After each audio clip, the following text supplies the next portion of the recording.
ನಮಸ್ಕಾರ ಸ್ನೇಹಿತರೆ.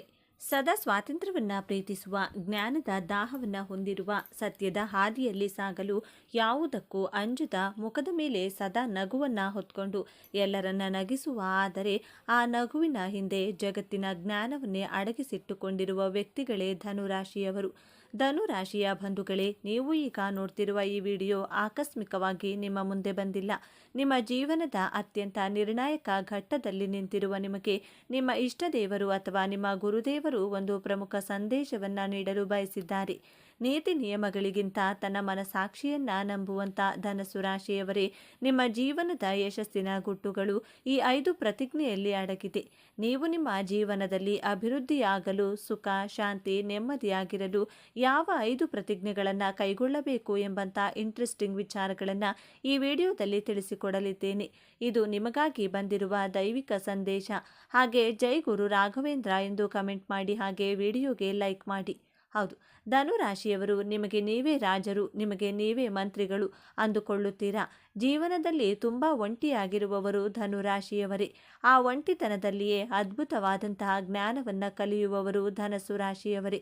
ಧನಸ್ಸು ರಾಶಿಯವರಿಗೆ ಯಾವುದೇ ವಿಚಾರವಾದರೂ ಮೊದಲಿಗೆ ಬರುವುದು ನೆಗೆಟಿವ್ ಥಾಟ್ಸ್, ಆನಂತರನೇ ಪಾಸಿಟಿವ್ ಆಗಿ ಥಿಂಕ್ ಮಾಡೋದು ನೀವು. ಆದರೆ ಕನ್ಯಾ ರಾಶಿಯವರು ಎಲ್ಲದರಲ್ಲಿಯೂ ಮೊದಲು ಪಾಸಿಟಿವ್ ಅನ್ನು ಹುಡುಕಿ ಆಲೋಚನೆ ಮಾಡಿ ನಂಬಿಕೆ ದ್ರೋಹಕ್ಕೆ ಒಳಗಾಗುತ್ತಾರೆ. ಆದರೆ ಧನಸ್ಸು ರಾಶಿಯವರು, ನೀವು ಅಂದುಕೊಂಡಿದ್ದ ಹಾಗೆ ಮತ್ತೊಂದು ದಿನ ಆ ಘಟನೆ ನಡೆಯುತ್ತದೆ. ಆದರೆ ನಿಮ್ಮ ಈ ಇಂಟ್ಯೂಷನ್ ಅನ್ನು ಈ ಪ್ರಪಂಚದವರು ಅಕ್ಸೆಪ್ಟ್ ಮಾಡಿಕೊಳ್ಳುವುದಿಲ್ಲ. ನೀವು ಯಾರಿಗೂ ತಲೆ ಕೆಡಿಸಿಕೊಳ್ಳದೆ ನಿಮ್ಮ ಗುರಿ, ನಿಮ್ಮ ಉದ್ದೇಶಕ್ಕಾಗಿ ನೀವು ಜೀವಿಸುವವರು. ನಿಮ್ಮ ಜೀವನವೆಂಬ ಕತ್ತಲೆಯಲ್ಲಿ ಸಂತೋಷವೆಂಬ ಬೆಳಕು ಮೂಡಲು, ನಿಮ್ಮ ಜೀವನದಲ್ಲಿ ನೀವು ಸುಖವಾಗಿರಲು ಈ 5 ಶಪಥಗಳನ್ನು, ಪ್ರತಿಜ್ಞೆಗಳನ್ನು ಅನುಸರಿಸಿ. ಇವತ್ತಿನಿಂದಲೇ ನೀವು ನಿರ್ಧಾರವನ್ನು ಮಾಡಿ ಒಂದೊಂದಾಗಿ ನೋಡ್ತಾ ಹೋಗೋಣ ಬನ್ನಿ. ಧನಸ್ಸು ರಾಶಿಯವರು ಮಾಡಬೇಕಾದಂತಹ ಮೊದಲನೇ ಶಪಥ, ಪ್ರತಿಜ್ಞೆ ಯಾವುದು ಅಂತ ನೋಡೋದಾದರೆ, ಸಾಕ್ಷಿ ಆಧಾರಗಳಿಲ್ಲದೆ ಯಾರ ಜೊತೆಯಲ್ಲಿಯೂ ವ್ಯವಹಾರವನ್ನು ಮಾಡಬಾರದೆಂಬ ಪ್ರತಿಜ್ಞೆ. ನೀವು ಯಾರಿಗಾದರೂ ಹಣ ಕೊಟ್ಟರೂ, ಹಣವನ್ನು ತೆಗೆದುಕೊಂಡರೂ ಒಂದು ಪ್ರೂಫನ್ನು ಇಟ್ಕೊಳ್ಳಿ. ಇಲ್ಲದಿದ್ದರೆ ನಿಮ್ಮ ಬಳಿ ವ್ಯವಹಾರ ಮಾಡಿದವರು ನಿಮಗೆ ನಂಬಿಕೆ ದ್ರೋಹ ಮಾಡುವಂತಹ ಸಾಧ್ಯತೆಗಳು ಹೆಚ್ಚಾಗಿದೆ. ಧನಸ್ಸು ರಾಶಿಯವರು ಸಹಾಯ ಮಾಡುವಂತಹ ಗುಣದವರು, ಕನಿಕರ ಜಾಸ್ತಿ. ನಿಮಗೆ ಯಾರಾದರೂ ಕಷ್ಟ ಅಂದರೆ ಅವರ ಕಷ್ಟಗಳಿಗೆ ಸ್ಪಂದಿಸುವಂತಹ ಜೀವ ನಿಮ್ಮದು. ಆದರೆ ನಿಮ್ಮ ಈ ಒಳ್ಳೆಯತನವನ್ನು ಮಿಸ್ಯೂಸ್ ಮಾಡಿಕೊಂಡು ನಿಮ್ಮನ್ನು ಸಂಕಷ್ಟದಲ್ಲಿ ಸಿಲುಕಿಸುತ್ತಾರೆ. ಆದ್ದರಿಂದ ನೀವು ಯಾರ ಜೊತೆ ವ್ಯವಹಾರ ಮಾಡಿದರೂ ಆಧಾರವನ್ನು, ಸಾಕ್ಷಿಯನ್ನು ತೆಗೆದುಕೊಳ್ಳಿ. ಒಂದು ಅಗ್ರಿಮೆಂಟನ್ನು ಮಾಡಿಸಿಕೊಂಡು ಸೇಫ್ ಆಗಿ ನಿಮ್ಮ ಬಳಿ ಇಟ್ಟುಕೊಳ್ಳುವಂಥ ಶಪಥವನ್ನು ಇವತ್ತಿನಿಂದಲೇ ಪ್ರಾರಂಭ ಮಾಡಿ. ಎರಡನೆಯದಾಗಿ, ಧನಸ್ಸು ರಾಶಿಯವರು ಕಾಯಕವೇ ಕೈಲಾಸ ಎಂಬಂಥ ಪ್ರತಿಜ್ಞೆಯನ್ನು ಪಾಲಿಸಬೇಕು. ನಿಮ್ಮ ಕೆಲಸವೇ ನಿಮ್ಮ ಶಕ್ತಿ, ನಿಮ್ಮ ಜೀವನದ ಅಸ್ತ್ರ. ಸಂಬಂಧಿಕರು, ಸ್ನೇಹಿತರು ಎಲ್ಲರೂ ನಿಮ್ಮ ಕೈ ಬಿಟ್ಟರೂ ನಿಮ್ಮ ದುಡಿಮೆ ನಿಮ್ಮ ಕೈ ಹಿಡಿಯುತ್ತದೆ. ನನ್ನ ದುಡಿಮೆಯೇ ನನ್ನ ದೊಡ್ಡ ಶಕ್ತಿ ಎನ್ನುವಂತಹ ಶಪಥವನ್ನು ಮಾಡಿ. ನೀವು ನಂಬಿದವರು ನಿಮಗೆ ಮೋಸ ಮಾಡಿದರೂ ನೀವು ನಂಬಿರುವ ದುಡಿಮೆ ನಿಮ್ಮ ಜೊತೆಗೆ ಇರುತ್ತದೆ. ದೇವರು ನಿಮಗೆ, ಧನಸ್ಸು ರಾಶಿಯವರಿಗೆ ಎಷ್ಟೇ ಕಷ್ಟ ಕೊಟ್ಟರು, ಅಂದರೆ ನಿಮ್ಮ ಜೀವನ ಸಂಗಾತಿ ನಿಮ್ಮನ್ನು ಅರ್ಥ ಮಾಡಿಕೊಳ್ಳುವುದರಲ್ಲಿ ಸೋತರು, ಎಲ್ಲರೂ ಅವಮಾನ ಮಾಡಿದರು, ದೇವರು ನಿಮಗೆ ಒಂದಲ್ಲ ಒಂದು ದುಡಿಮೆಯನ್ನು, ಒಂದು ಆದಾಯದ ಮೂಲವನ್ನು ಕೊಟ್ಟಿರುತ್ತಾರೆ. ಇದೇ ನಿಮ್ಮ ದೊಡ್ಡ ಶಕ್ತಿ, ದೊಡ್ಡ ಅಸ್ತ್ರವಾಗಿರುತ್ತದೆ. ನೀವು ಎಲ್ಲಿಯವರೆಗೂ ದುಡಿಯುತ್ತೀರೋ ಅಲ್ಲಿಯವರೆಗೂ ಯಾವ ಕಷ್ಟಗಳಿಗೂ ಯಾರಿಗೂ ಹೆದರುವಂತಹ, ತಲೆ ತಗ್ಗಿಸುವಂಥ ಅವಶ್ಯಕತೆ ಇಲ್ಲವೇ ಇಲ್ಲ. ನಿಮ್ಮ ಬುದ್ಧಿಶಕ್ತಿಯಿಂದ, ನಿಮ್ಮ ದೈಹಿಕ ಬಲದಿಂದ ದುಡಿಯಿರಿ. ಮೂರನೆಯದಾಗಿ, ಪಾಪಕೃತ್ಯದಿಂದ ಬರುವಂಥ, ಅಧರ್ಮದಿಂದ ಬರುವಂಥ ಹಣವನ್ನು ತೆಗೆದುಕೊಳ್ಳಬಾರದು. ಕಾಲಪುರುಷನ ಕುಂಡಲಿಯಲ್ಲಿ ಧನಸ್ಸು ರಾಶಿ ಧರ್ಮದ ಭಾವದಲ್ಲಿ ಬರುತ್ತದೆ. 9ನೇ ಭಾವದ ಅಧಿಪತಿ ಗುರುಗ್ರಹ. ಗುರುವಿನ ಸ್ವಂತ ಮನೆಯಾದಂತಹ ಧನಸ್ಸು ರಾಶಿಯಲ್ಲಿ ಹುಟ್ಟಿರುವ ನೀವು ಅಧರ್ಮದ ಹಣವನ್ನು ನಿಮ್ಮ ಕೈಯಲ್ಲೂ ಸಹ ಮುಟ್ಟು ಹಾಕಿಲ್ಲ. ಧರ್ಮ ಮಾರ್ಗದಿಂದ ದುಡಿದು ಜೀವನ ಮಾಡಿದರೆ ಗುರುಗ್ರಹ ನಿಮ್ಮ ಬೆನ್ನ ಹಿಂದೆ ಕಾಯುತ್ತಾರೆ. ಸಾಕ್ಷಾತ್ ಶ್ರೀ ಗುರು ರಾಘವೇಂದ್ರರ ಆಶೀರ್ವಾದ ನಿಮ್ಮ ಮೇಲೆ ಸದಾ ಇದ್ದೇ ಇರುತ್ತದೆ. ನೀವು ಧರ್ಮದ ಹಾದಿಯಲ್ಲಿ ಇದ್ದರೆ ನಿಮ್ಮ ಜೀವನದಲ್ಲಿ ಅದೆಂತಹ ಸಂಕಷ್ಟ ಬಂದರೂ ಸಾಕ್ಷಾತ್ ಗುರುಗಳ ಅನುಗ್ರಹದಿಂದ ನಿಮ್ಮನ್ನು ಸಂಕಷ್ಟಗಳಿಂದ ಪಾರು ಮಾಡುತ್ತಾರೆ. ಧರ್ಮದ ಹಾದಿಯಲ್ಲಿ ದುಡಿದಿದ್ದೇ ಆದರೆ ನೀವು ಹಾಸ್ಪಿಟಲ್ಗೆ ಬಿಲ್ ಕಟ್ಟುವಂತಹ ಅವಶ್ಯಕತೆ ಇರುವುದಿಲ್ಲ. ಕೋರ್ಟು ಕಚೇರಿ, ಪೊಲೀಸ್ ಸ್ಟೇಷನ್ಗೆ ಅಲೆದಾಡುವಂತಹ ಪರಿಸ್ಥಿತಿಯು ಎದುರಾಗುವುದಿಲ್ಲ. ಅನವಶ್ಯಕ ಖರ್ಚುಗಳು ಮಾಡುವಂತಹ ಅವಶ್ಯಕತೆ ಇರುವುದಿಲ್ಲ. ಧರ್ಮದ ಹಾದಿಯಲ್ಲಿ ಜೀವನ ನಡೆಸುತ್ತೇನೆ ಎಂಬಂತಹ ಪ್ರತಿಜ್ಞೆಯನ್ನು ಮಾಡಿ. 4ನೇಯದಾಗಿ ಧನಸ್ಸು ರಾಶಿಯವರು ನಿಮ್ಮ ಸಾಮರ್ಥ್ಯದ ಮೇಲೆ ನಂಬಿಕೆಯನ್ನು ಇಟ್ಟು ಬದುಕಬೇಕು. ನಿಮಗೆ ಯಾರಾದರೂ ರೆಕಮೆಂಡ್ ಮಾಡ್ತೀನಿ ಅಂದರೆ ಅದು ಸಾಧ್ಯ ಇಲ್ಲ. ನೀವು ಒಬ್ಬರೇ ನಿಮ್ಮ ಸಾಮರ್ಥ್ಯದ ಬಲದಿಂದ ಹೋರಾಟ ಮಾಡಿ ನಿಮ್ಮ ಜೀವನದಲ್ಲಿ ಏನು ಬೇಕೋ ಅದನ್ನು ನೀವೇ ಒಬ್ಬಂಟಿಯಾಗಿ ಪಡೆದುಕೊಳ್ಳುವಂಥ ಶಪಥವನ್ನು ಮಾಡಿ. ಧನಸ್ಸು ರಾಶಿಯವರು ಗುಂಪು ಕಟ್ಟಿಕೊಂಡು ಅಥವಾ ಇಬ್ಬರ ಜೊತೆ ಯಾವುದಾದರೂ ಕೆಲಸ ಕಾರ್ಯಕ್ಕೆ ಹೋದರೆ ಹೋದಂತಹ ಕೆಲಸದಲ್ಲಿ ಸಕ್ಸಸ್ ಸಿಗುವುದಿಲ್ಲ. ನಿಮ್ಮ ಜೊತೆಯಲ್ಲಿ ಇರುವವರೇ ನಿಮ್ಮ ಕೆಲಸವನ್ನು ಕೆಡಿಸುತ್ತಾರೆ. ಆದ್ದರಿಂದ ಯಾರ ರೆಕಮೆಂಡೇಶನ್ ಇಲ್ಲದೆ, ಯಾರನ್ನು ನಂಬದೆ ನಿಮ್ಮ ಕೆಲಸಕ್ಕೆ ನೀವೊಬ್ಬರೇ ಹೋಗಿ ಮಾಡಿ ನೋಡಿ. ಆ ಕೆಲಸದಲ್ಲಿ ಖಂಡಿತವಾಗಿಯೂ ಗೆಲ್ಲುತ್ತೀರಾ. ಅರ್ಜುನನಷ್ಟು ಶಕ್ತಿ ಸಾಮರ್ಥ್ಯವುಳ್ಳ ರಾಶಿ ಅಂದರೆ ಧನಸ್ಸು ರಾಶಿ. ಅರ್ಜುನ ಬಿಟ್ಟ ಬಾಣವನ್ನು ಎಂದಿಗೂ ಹಿಂದಕ್ಕೆ ತೆಗೆದುಕೊಳ್ಳುವುದಿಲ್ಲ. ಅದೇ ರೀತಿ ಧನಸ್ಸು ರಾಶಿಯವರು ಒಂದು ಸಾರಿ ನಾನು ಈ ಕೆಲಸವನ್ನು ಮಾಡಿಯೇ ಮಾಡುತ್ತೇನೆ ಎಂದು ಮನಸ್ಸಿಟ್ಟು ಮಾಡಿದರೆ ಆ ಗುರಿಯನ್ನು ಸಾಧಿಸಬೇಕು ಅಂದುಕೊಂಡ್ರೆ ಅದನ್ನು ತಡೆಯಲು ಯಾರಿಗೂ ಸಾಧ್ಯ ಇಲ್ಲ. ಆದ್ದರಿಂದ ಧೈರ್ಯವಾಗಿ ಒಬ್ಬರೇ ಮುಂದೆ ಹೋಗಿ ಯಶಸ್ಸನ್ನು ಪಡೆಯುವಂಥ ಪ್ರತಿಜ್ಞೆಯನ್ನು ಮಾಡಿ. 5ನೆಯ ಪ್ರತಿಜ್ಞೆ, ನೀವು ಅವಶ್ಯಕತೆ ಇರುವವರಿಗೆ ಮಾತ್ರ ಹಾಗೂ ಅಂಗವಿಕಲರಿಗೆ, ವಯಸ್ಸಾದವರಿಗೆ 3 ತಿಂಗಳಿಗೆ ಒಂದು ಬಾರಿ ಅಥವಾ 6 ತಿಂಗಳಿಗೆ ಒಮ್ಮೆ ನಿಮ್ಮ ಕೈಲಾದಂಥ ಸಹಾಯವನ್ನು, ಆಹಾರ, ಹಣವನ್ನು ಅಥವಾ ಮಾನಸಿಕವಾಗಿ ಅವರಿಗೆ ಧೈರ್ಯವನ್ನು ತುಂಬುವಂತಹ ಪ್ರಯತ್ನವನ್ನು ಮಾಡಿ ಅವರಿಗೆ ಎಮೋಷ್ನಲ್ ಸಪೋರ್ಟ್ ಮಾಡಬೇಕು. ಅಷ್ಟು ಸಾಕು. ಅದು ಬಿಟ್ಟು ನಿಮ್ಮ ಸ್ನೇಹಿತರಿಗೆ ಬೇಕಾಬಿಟ್ಟಿ ನಿಮ್ಮ ಬಳಿ ಹಣ ಕೇಳಿದವರಿಗೆ, ನಾಟಕ ಮಾಡಿಕೊಂಡು ಹಣ ಕೇಳಿದವರಿಗೆಲ್ಲ ಸಹಾಯ ಮಾಡುವುದಿಲ್ಲ ಎಂಬಂತಹ ಪ್ರತಿಜ್ಞೆಯನ್ನು ಮಾಡಿ. ಈ 5 ಪ್ರತಿಜ್ಞೆಯನ್ನು ಪಾಲಿಸುವುದರಿಂದ ನೀವು ನಿಮ್ಮ ಜೀವನದಲ್ಲಿ ಸುಖ, ಶಾಂತಿ, ನೆಮ್ಮದಿಯಿಂದ ಇರಬಹುದು. ಜೀವನದಲ್ಲಿ ದೊಡ್ಡ ದೊಡ್ಡ ಸಾಧನೆಗಳನ್ನು ಮಾಡಬಹುದು. ಈ ಅಜಾಗರೂಕತೆ ಮತ್ತು ಬೇಗ ನಂಬುವ ಸ್ವಭಾವವೇ ನೀವು ಎದುರಿಸುವ ಅತಿ ದೊಡ್ಡ ಸಮಸ್ಯೆ.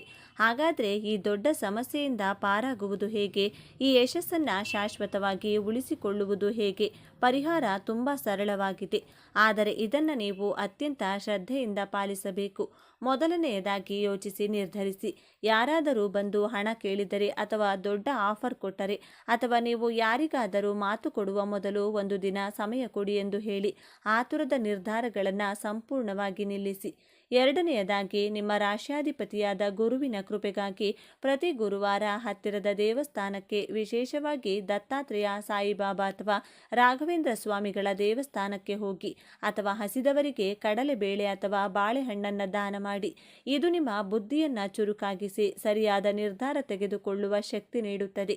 3ನೇಯದಾಗಿ ಕೃತಜ್ಞತೆ. ನಿಮಗೆ ಯಶಸ್ಸು ಸಿಕ್ಕಾಗ, ಹಣ ಬಂದಾಗ ಅದನ್ನು ತಲೆಗೆ ಏರಿಸಿಕೊಳ್ಳಬೇಡಿ. ತಕ್ಷಣ ನಿಮ್ಮ ಇಷ್ಟ ದೇವರನ್ನು ಅಥವಾ ಗುರುವನ್ನು ಮನಸ್ಸಿನಲ್ಲಿ ಸ್ಮರಿಸಿ.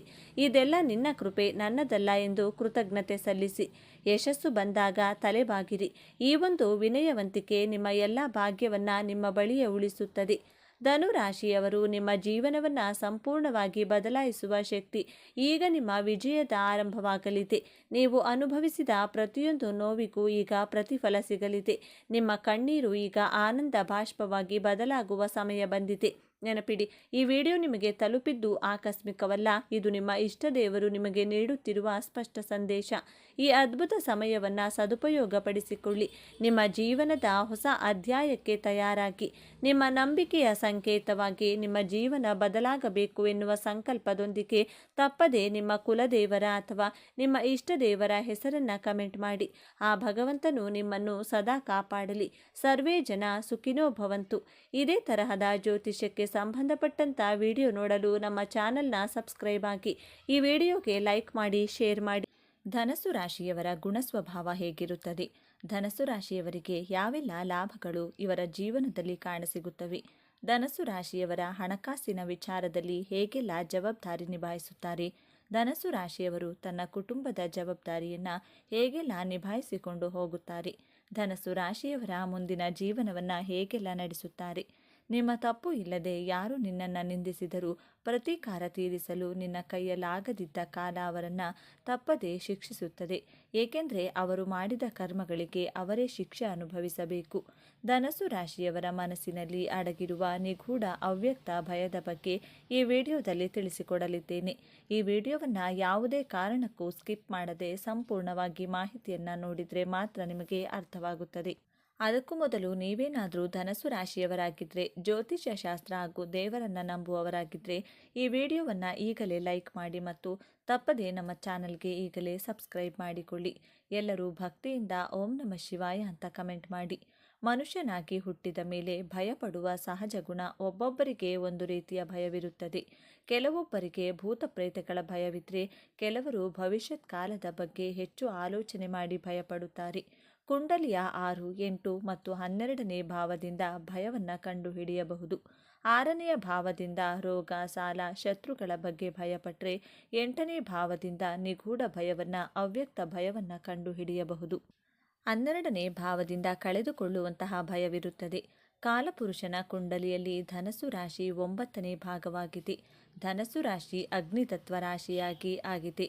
ಈ ರಾಶಿಯ ಅಧಿಪತಿ ಗುರುಗ್ರಹ, ಪಂಚಮಾಧಿಪತಿ ಮಂಗಳ ಗ್ರಹ, ನವಮಾಧಿಪತಿ ಸೂರ್ಯಗ್ರಹ. ಗುರುಗ್ರಹ ಜ್ಞಾನವನ್ನು, ಜವಾಬ್ದಾರಿಯನ್ನು, ಸಂಸ್ಕಾರವನ್ನು, ಆತ್ಮವಿಶ್ಲೇಷಣೆಯನ್ನು, ಗೌರವವನ್ನು ಪ್ರತಿನಿಧಿಸುತ್ತದೆ. ಮಂಗಳ ಗ್ರಹ ಶಕ್ತಿ, ನೇತೃತ್ವ, ಕ್ಷಮತೆ, ಕ್ರೋಧ, ನಿಷ್ಠೆ, ನಾಯಕತ್ವದ ಗುಣ, ಭಾವುಕತೆ, ಧೈರ್ಯದ ಪ್ರತೀಕ. ಸೂರ್ಯಗ್ರಹ ಧೈರ್ಯ, ಆತ್ಮವಿಶ್ವಾಸ, ತೇಜಸ್ಸು, ಹುಮ್ಮಸ್ಸು, ಆತ್ಮಸ್ಥೈರ್ಯ, ಸಫಲತೆಯ ಪ್ರತೀಕ. ಕುಂಡಲಿಯಲ್ಲಿ ಈ 3 ಗ್ರಹಗಳ ಸ್ಥಿತಿ ಚೆನ್ನಾಗಿದ್ದರೆ ಜಾತಕರು ಪರಾಕ್ರಮ, ಧೈರ್ಯಶಾಲಿಯಾಗಿದ್ದು ಉತ್ತಮ ಹೆಸರು, ಕೀರ್ತಿಯನ್ನು ಪಡೆದು ದೇಶ ವಿದೇಶಗಳಲ್ಲಿ ಖ್ಯಾತಿಯನ್ನು ಪಡೆಯುತ್ತಾರೆ. ಸಂತೋಷಕರವಾದ, ತೃಪ್ತಿಕರವಾದ ಜೀವನವನ್ನು ನಡೆಸುತ್ತಾರೆ. ಈ 3 ಗ್ರಹಗಳು ಶತ್ರು ರಾಶಿ, ನೀಚ ರಾಶಿಯಲ್ಲಿ ಸ್ಥಿತವಾಗಿದ್ದರೆ ಜಾತಕರು ಎಲ್ಲ ಕ್ಷೇತ್ರಗಳಲ್ಲಿಯೂ ನಿರಾಶೆ, ಶತ್ರುಗಳ ಕಾಟ, ಅಸಫಲತೆಯನ್ನು ಅನುಭವಿಸುತ್ತಾರೆ. ಧನಸ್ಸು ರಾಶಿಯ ಅಧಿಪತಿ ಗುರುಗ್ರಹವಾಗಿರುವುದರಿಂದ ಜಾತಕರಿಗೆ ಎಲ್ಲ ಶುಭ ಗುಣಗಳು, ಒಳ್ಳೆ ಸಂಸ್ಕಾರವನ್ನು ಪಡೆದುಕೊಂಡು ಜನಿಸಿರುತ್ತಾರೆ. ವೇದಗಳ ಪ್ರಕಾರ ಗುರುಗ್ರಹ ಜೀವಕಾರಕ ಗ್ರಹ. ಜೀವವನ್ನು ಕೊಡುವಂತಹ ಗ್ರಹ ಗುರುಗ್ರಹ ಎಂದರೆ ಆಕಾಶ ತತ್ವ. ಗುರುಗ್ರಹ ಎಂದರೆ ಈ ಭೂಮಿಯ ಮೇಲ್ಛಾವಣಿಯಾಗಿದೆ. ಇಡೀ ಸೃಷ್ಟಿಗೆ ಕಾರಕ ಗುರುಗ್ರಹ. ಶಾಸ್ತ್ರದಲ್ಲಿ ಗುರುಗ್ರಹವಿಲ್ಲದೆ ಜೀವನದ ಕಲ್ಪನೆಯನ್ನು ಮಾಡಿಕೊಳ್ಳಲು ಅಸಂಭವವಾಗಿದೆ. ಗುರುಗ್ರಹವನ್ನು ಅರಳಿ ವೃಕ್ಷಕ್ಕೆ ಹೋಲಿಸಲಾಗಿದೆ. ಅರಳಿ ವೃಕ್ಷ ಎಲ್ಲ ಪ್ರಾಣಿ ಪಕ್ಷಿ ಜೀವಜಂತುಗಳಿಗೆ, ಮಾನವ ಕುಲಕ್ಕೆ ನಿಸ್ವಾರ್ಥ ಭಾವನೆಯಿಂದ ಪ್ರಾಣವಾಯುವಾದ ಆಕ್ಸಿಜನ್ನನ್ನು ಕೊಡುತ್ತದೆ. ಇದೇ ರೀತಿ ಧನಸ್ಸು ರಾಶಿಯವರನ್ನು ತನ್ನ ಸ್ನೇಹಿತರಿಗೆ, ಕುಟುಂಬದವರಿಗೆ ನಿಸ್ವಾರ್ಥ ಪ್ರೀತಿ, ಆಕ್ಸಿಜನ್ ರೀತಿ ಕೊಡುತ್ತಾರೆ. ಚಿಕ್ಕ ವಯಸ್ಸಿನಿಂದಲೇ ತನ್ನ ಕುಟುಂಬದವರ ಕಾಳಜಿ ಮಾಡುತ್ತಾರೆ. ಯಾವುದೇ ಭೇದ ಭಾವ ಮಾಡದೆ ಶ್ರದ್ಧೆಯಿಂದ ಕುಟುಂಬದವರಿಗೋಸ್ಕರ ಬದುಕುತ್ತಾರೆ. ಧನಸ್ಸು ರಾಶಿಯವರು ಶುದ್ಧ ಜ್ಞಾನ ಸಂಪಾದನೆಗೋಸ್ಕರ ಸದಾ ಪ್ರಯತ್ನಿಸುತ್ತಾರೆ. ತನ್ನ ಕುಟುಂಬ, ಸಮಾಜದ ಸೇವೆಗೆ ತನ್ನನ್ನು ಮುಡಿಪಾಗಿಟ್ಟುಕೊಂಡಿರುತ್ತಾರೆ. ಸತ್ಯಕ್ಕಾಗಿ ಹೋರಾಟ ಮಾಡುತ್ತಾರೆ. ಧನಸ್ಸು ರಾಶಿಯವರ ಪಂಚಮಾಧಿಪತಿ ಮಂಗಳ ಗ್ರಹವಾಗಿರುವುದರಿಂದ ನೀವು ಧೈರ್ಯವಂತರಾಗಿದ್ದು ನಿಷ್ಠಾವಂತರು, ಸಾಹಸಿಗಳಾಗಿರುತ್ತೀರಾ. ಮಂಗಳ ಗ್ರಹ ಕ್ರೋಧಕ್ಕೆ ಕಾರಕ ಗ್ರಹವಾಗಿರುವುದರಿಂದ ಧನಸ್ಸು ರಾಶಿಯವರ ಸೂಕ್ತ ಮನಸ್ಸಿನಲ್ಲಿ ಕ್ರೋಧವಿರುತ್ತದೆ. ಯಾವಾಗ ಈ ಕ್ರೋಧ ಜಾಗೃತವಾದರೆ ಪರಿಣಾಮ ಬಹಳ ಕೆಟ್ಟದ್ದಾಗಿರುತ್ತದೆ. ನಿಮ್ಮ ನವಮಾಧಿಪತಿ ಸೂರ್ಯಗ್ರಹವಾಗಿರುವುದರಿಂದ ತುಂಬ ಧೈರ್ಯಶಾಲಿಗಳಾಗಿರುತ್ತೀರಾ.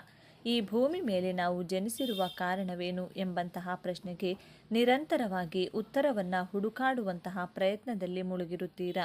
ಧನಸ್ಸು ರಾಶಿಯ ಚಿಹ್ನೆ ಅರ್ಧ ಭಾಗ ಅಶ್ವದ ಶರೀರ, ಅರ್ಧ ಭಾಗ ಮನುಷ್ಯನ ಶರೀರ. ಆ ಮನುಷ್ಯ ಧನಸ್ಸು ಹಿಡಿದು ನಿಂತಿರುವಂತಹ ಚಿಹ್ನೆ. ಈ ಚಿಹ್ನೆಯ ಸಂಕೇತ ತನ್ನ ಗುರಿ ಹಾಗೂ ಉದ್ದೇಶದ ಕಡೆ ತುಂಬ ಏಕಾಗ್ರತೆಯನ್ನು ಇಟ್ಕೊಂಡಿರ್ತೀರ. ಯಾವುದೇ ಕೆಲಸವನ್ನಾದರೂ ಏಕಾಗ್ರತೆಯಿಂದ, ಹಠ ಹಿಡಿದು ಛಲದಿಂದ ಮಾಡುವ ಕಾರಣದಿಂದ ಎಲ್ಲರ ಹೊಗಳಿಕೆಗೂ ಪಾತ್ರರಾಗುತ್ತೀರಾ. ಧನಸ್ಸು ರಾಶಿಯವರು ಸರ್ವಗುಣ ಸಂಪನ್ನರು. ತನ್ನ ಜೀವನದಲ್ಲಿ 1000 ಸಂಕಷ್ಟಗಳು ಎದುರಾದರೂ ಆ ಸಂಕಷ್ಟಗಳಿಗೆ ಹೆದರದೆ ಮುನ್ನುಗ್ಗಿ ಯಶಸ್ಸನ್ನು ಪಡೆಯುತ್ತಾರೆ. ತನ್ನ ಜೀವನದಲ್ಲಿ ಎಷ್ಟೇ ಕಷ್ಟಗಳು ಬಂದರೂ ಅದನ್ನೆಲ್ಲ ಸಹಿಸಿಕೊಳ್ಳುತ್ತೀರಾ. ನಿಮ್ಮ ನೋವು, ಕಷ್ಟಗಳಿಗೆ ನಿಮ್ಮ ಕುಟುಂಬದವರು, ಆಪ್ತರೇ ಕಾರಣವಾಗಿರುತ್ತಾರೆ. ನಿಮ್ಮ ಕುಟುಂಬದವರು, ಸ್ನೇಹಿತರೇ ನಿಮ್ಮನ್ನು ಶೋಷಣೆ ಮಾಡುತ್ತಾರೆ. ನಿಮ್ಮ ಬುದ್ಧಿವಂತಿಕೆ, ನಿಮ್ಮ ಜ್ಞಾನವೇ ನಿಮ್ಮ ವೈರಿಯಾಗಿರುತ್ತದೆ. ನಿಮ್ಮ ಮನಸ್ಸು ಮಗುವಿನ ರೀತಿ ನೆಗೆಟಿವ್ ಆಲೋಚನೆಗಳಿಗೆ ಬೇಗ ಹತ್ತಿರವಾಗುತ್ತದೆ. ಎಲ್ಲರ ಬಗ್ಗೆಯೂ ಸಕಾರಾತ್ಮಕವಾಗಿ ಯೋಚಿಸುತ್ತೀರಾ. ಆದರೆ ಯಾರು ನಿಮ್ಮ ಬಗ್ಗೆ ದಯೆ, ಕಾಳಜಿ, ಕರುಣೆ ತೋರಿಸದೆ ದ್ರೋಹ, ಮೋಸ, ಅವಮಾನ ಮಾಡುತ್ತಾರೆ. ಧನಸ್ಸು ರಾಶಿಯವರು ಯಾವುದೇ ನಿರೀಕ್ಷೆಗಳನ್ನಿಟ್ಟುಕೊಳ್ಳದೆ ಅವಶ್ಯಕತೆ ಇರುವವರಿಗೆ ಸಹಾಯ ಮಾಡುತ್ತೀರಾ. ನೀವು ಬಯಸುವುದು ಕೇವಲ ಗೌರವ ಹಾಗೂ ಆತ್ಮಗೌರವವನ್ನು ಬಯಸುತ್ತೀರಾ. ನಿಮ್ಮ ಮನಸ್ಸಿನ ನಿಗೂಢ ಅವ್ಯಕ್ತ ಭಯ, ನನಗೆ ಅವಮಾನವಾದರೆ ಎಂಬಂತಹ ಭಯ ನಿಮ್ಮನ್ನು ಸದಾ ಕಾಡುತ್ತದೆ. ನೀವು ಹೆಚ್ಚು ಆತ್ಮಗೌರವಕ್ಕೆ ಬೆಲೆ ಕೊಡುತ್ತೀರಾ. ಪ್ರತಿಯೊಬ್ಬರೂ ಯಾವುದೇ ಕೆಲಸ ಪ್ರಾರಂಭಿಸುವ ಮೊದಲು ನನಗೆ ಎಷ್ಟು ಧನಲಾಭವಾಗುತ್ತದೆ ಎಂದು ಲೆಕ್ಕಾಚಾರ ಹಾಕಿದರೆ, ಧನಸ್ಸು ರಾಶಿಯವರು ನನ್ನ ಆತ್ಮಗೌರವಕ್ಕೆ ಯಾವುದೇ ರೀತಿಯ ಚ್ಯುತಿ ಬರಬಾರದೆಂದು ಯೋಚಿಸುತ್ತೀರಾ. ನೀವು ಪದೇ ಪದೇ ನನಗೆ ಅವಮಾನವಾಗಬಾರದು ಅಂದುಕೊಂಡ್ರೆ ಪದೇ ಪದೇ ನೀವೇ ಅವಮಾನವನ್ನು ಎದುರಿಸುತ್ತೀರಾ. ಸ್ನೇಹಿತರೆ, ಜೀವನದಲ್ಲಿ ಸನ್ಮಾನ ಹಾಗೂ ಅವಮಾನ ಸಿಗುವುದು ದೇವರ ಇಚ್ಛೆ ಎಂದುಕೊಂಡು ನಿಮ್ಮ ಕೆಲಸವನ್ನು, ದಾನ ಧರ್ಮ ಕರ್ತವ್ಯಗಳನ್ನು ಸರಿಯಾಗಿ ನಿಷ್ಠೆಯಿಂದ ನಿಭಾಯಿಸಿ. ನಿಮ್ಮ ಮನಸ್ಸಿನಲ್ಲಿರುವ ಭಯವನ್ನು ಇಂದಿನಿಂದಲೇ ತೆಗೆದುಹಾಕಿ. ದೇವರಿಗೆ ಮಾತ್ರ ಭಯಪಡಬೇಕೇ ಹೊರತು ಈ ಸ್ವಾರ್ಥ ಜನರಿಗಲ್ಲ, ಸ್ವಾರ್ಥ ಪ್ರಪಂಚಕ್ಕಲ್ಲ. ಈ ಧನಸ್ಸು ರಾಶಿಯವರಿಗೆ ಕೋಪ ಅನ್ನೋದು ಜಾಸ್ತಿ ಇರುತ್ತದೆ. ಅಷ್ಟು ಬೇಗ ಕೋಪ ಎನ್ನುವುದು ಇವರಿಗೆ ಬರುತ್ತದೆ. ಈ ರಾಶಿಯವರಿಗೆ ಕೋಪ ಹೇಗಿರುತ್ತೆ ಅಂದರೆ, ಇದ್ದಕ್ಕಿದ್ದ ಹಾಗೆ ಇವರು ದಿಢೀರಂತ ಕೋಪ ಮಾಡಿಕೊಂಡು ಬಿಡೋದು, ಇಲ್ಲವೇ ದಿಢೀರಂತ ಆತುರವಾಗಿ ನಿರ್ಧಾರ ತೆಗೆದುಕೊಂಡು ಬಿಡೋದು. ಕೋಪ ಬಂದಾಗ ಯಾರ ಮಾತಿಗೂ ಸಹ ಬೆಲೆ ಕೊಡದೇ ಇರುವುದು, ಆತುರವಾಗಿ ಎಲ್ಲಿಗಾದರೂ ಹೋಗ್ಬಿಡೋದು. ಈ ರೀತಿಯಾದ ಕೋಪ ಅನ್ನೋದು ಇವರಿಗೆ ಸಡನ್ ಆಗಿ ಬಂದ್ಬಿಡುತ್ತೆ ಎಂದೇ ಹೇಳ್ಬೋದು.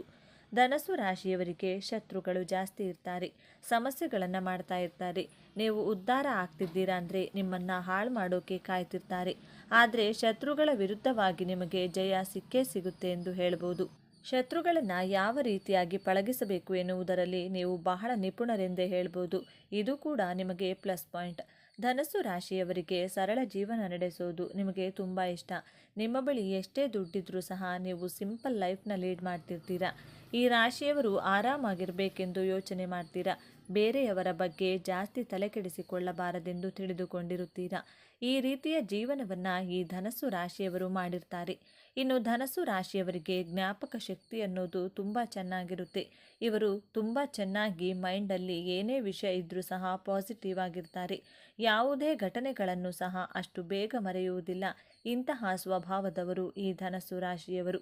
ಇವೆಲ್ಲವೂ ಸಹ ದೇವರು ಕೊಟ್ಟಂತಹ ವರಗಳ ಬಗ್ಗೆ ಮಾತನಾಡೋದಾದರೆ, ಇವರಿಗೆ ಧಾರ್ಮಿಕ ಪ್ರಜ್ಞೆ ಜಾಸ್ತಿ ಇರುತ್ತದೆ. ಹಾಗೆಯೇ ತುಂಬ ಕಷ್ಟಪಡುತ್ತಾರೆ. ಶಾರ್ಟ್ಕಟ್ಟಲ್ಲಿ ಕೆಲಸ ಮಾಡಿಕೊಂಡು ಹಣ ಸಂಪಾದನೆ ಎಂದಿಗೂ ಮಾಡೋದಿಲ್ಲ. ಜೊತೆಗೆ ಇವರು ಸಾಹಸಿಗಳು ಮತ್ತು ಧೈರ್ಯಶಾಲಿಗಳಾಗಿರುತ್ತಾರೆ. ವಿನಯ ಎನ್ನುವುದು ಜಾಸ್ತಿ ಇರುತ್ತದೆ. ಹಾಗೆಯೇ ಬೇರೆಯವರನ್ನು ಬೇಗ ನಂಬಿಬಿಡ್ತಾರೆ. ಇವರು ಬುದ್ಧಿಯಲ್ಲಿ ಚುರುಕು ಸ್ವಭಾವ ಅನ್ನೋದು ಈ ರಾಶಿಯವರಿಗೆ ಜಾಸ್ತಿ ಇರುತ್ತೆ. ಹಾಗಾಗಿ ಇವರು ಇವರ ಜೀವನದಲ್ಲಿ ಬೇಗ ಸಕ್ಸಸ್ ಅನ್ನೋದನ್ನು ಕಾಣ್ತಾರೆ. ನೋಡಿದ್ರಲ್ಲ ಸ್ನೇಹಿತರೆ, ನೀವು ಸಹ ಧನಸ್ಸು ರಾಶಿಯವರಾಗಿದ್ದರೆ ನಿಮಗೂ ಕೂಡ ಇದೆಲ್ಲ ನಿಜ ಅನಿಸಿದರೆ, ಹಾಗೂ ನಿಮ್ಮ ಜೀವನದಲ್ಲೂ ಸಹ ಇದೇ ರೀತಿಯಾಗಿ ನಡೀತಿದೆ ಅಂತ ನಿಮಗೇನಾದರೂ ಅನಿಸಿದರೆ, ದಯವಿಟ್ಟು ತಪ್ಪದೆ ನಿಮ್ಮ ಅನಿಸಿಕೆ ಅಭಿಪ್ರಾಯಗಳನ್ನು ಕಮೆಂಟ್ ಬಾಕ್ಸಲ್ಲಿ ತಿಳಿಸಿ. ಈ ವಿಡಿಯೋ ಈ ಮಾಹಿತಿಯನ್ನು ಲೈಕ್ ಮಾಡಿ, ಶೇರ್ ಮಾಡಿ, ನಮ್ಮ ಚಾನಲ್ಗೆ ಸಬ್ಸ್ಕ್ರೈಬ್ ಆಗಲು ಮರಿಬೇಡಿ. ಹಾಗೆಯೇ ಮುಂದಿನ ವಿಡಿಯೋದಲ್ಲಿ ಒಂದೊಳ್ಳೆ ಮಾಹಿತಿಯೊಂದಿಗೆ ಪುನಃ ಭೇಟಿಯಾಗೋಣ. ಅಲ್ಲಿವರೆಗೂ ನೋಡ್ತಾ ಇರಿ ನಮ್ಮ ಚಾನಲ್ನ. ಈ ವಿಡಿಯೋ ನೋಡಿದಂತಹ ಪ್ರತಿಯೊಬ್ಬರಿಗೂ ಸಹ ಧನ್ಯವಾದಗಳು.